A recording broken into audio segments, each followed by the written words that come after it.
yourselves in here, facing that way.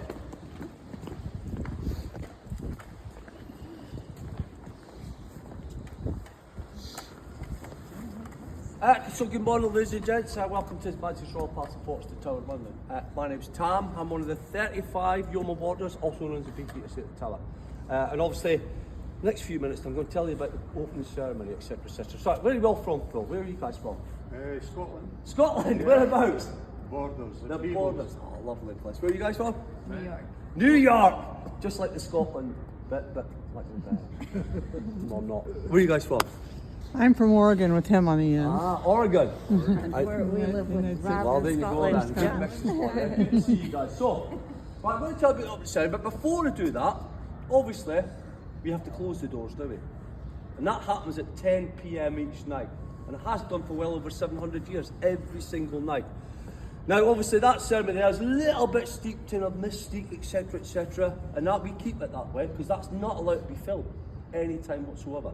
But you guys can snap away all you want this morning, yeah? So that closes ceremony, as I said, probably dates back from the time of the outer walls getting completed around the year 1280.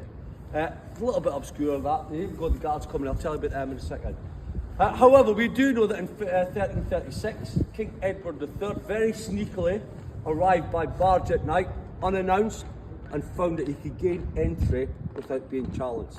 So he then declared from that point on that additional security measures and additional personnel for the German port to lock up being put in place. So we know it's been happening since the 14th century, but potentially way before that as well. So in that closing ceremony, what happens is the guards form up, which you do here. Yeah, what we have the chief yeoman warder here will come from the Byward Tower, which is up here. Yeah, he carries the lantern and the keys. The king's keys. Yeah, special keys. I are the king's keys. On that ceremony, the closing ceremony, he'll be picked up here. The guard then take them up there. The guard escort the chief yeoman warder. He'll go to the very far gates at the middle tower, where the ceremony takes place and start locking the gates. As that's done, these soldiers would then present arms with their rifles. That they are saluting. They're saluting the fact that the king's keys being used to lock the gates. Yeah.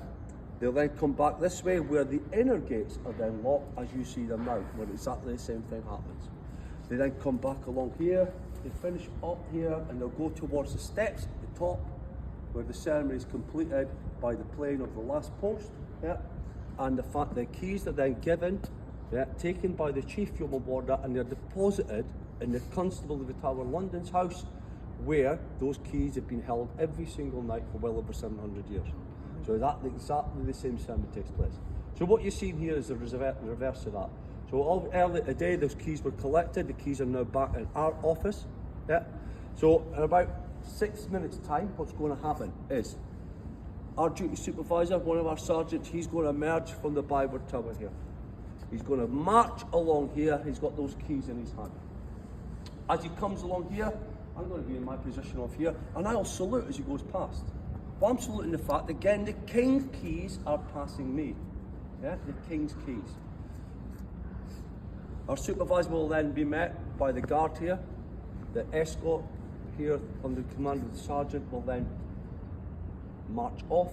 They will march along here, and they will get to the inner gates where the duty supervisor, along with our man that's in the Byward Tower, our permanent guard in there, they will start to open the gates. As they're opening the gates, you'll see that the guard turn inwards. They will salute again. It's the king's keys being used to open the gates. Yeah? Then go back to the slope arms. And then they will march to the outer gates. Now, you might not be able to see, you might get a sneaky peek of you doing that way, but as this goes along here, it's slightly dog legs round. So you might not get a great view of what's happening at the outer gates. But suffice to say, exactly the same process is happening at the outer gates as happening at the other gates.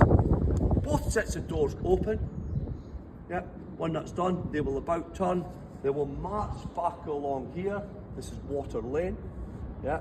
Where they will turn left here through the archway where the ceremony will be completed. It only takes about 5 minutes in total, yeah, but it's a very poignant ceremony, yeah, it's a very special ceremony. So, Obviously, we've got our guards here behind us, guys here from the Welsh Guards, and they are regular British Army soldiers. Yeah, they're part of the infantry. Part of their routine as they go along, their operational cycle is they do ceremonial duties. Now, they've got the bearskins on, yeah, they're part of the foot guards, yeah, part of the household division of foot guards. Yeah, and there's 5 of those, yeah. You've got the Grenadier Guards, the Coldstream Guards, the Welsh Guards, the Irish Guards, and the Scots Guards. And they all take turns, and they do about 35 to 40 weeks a year. They'll provide our security here and our ceremonial duty, yeah. And they also do that at Buckingham Palace, Windsor Castle, and St James's Palace as well. They'll do all that sort of thing. So that's them, yeah, that's them talking about. Now, we talked about this place here, didn't we? Water Lane. Why is it called Water Lane? Because until this outer wall was built in the year 1280, the River Thames went all the way up to here.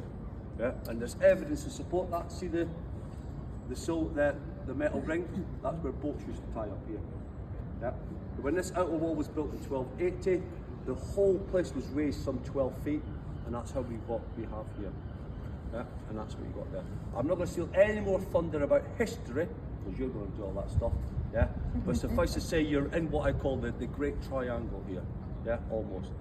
You've got Traitor's Gate, with the Wakefield Tower, and you've got the Bloody Tower.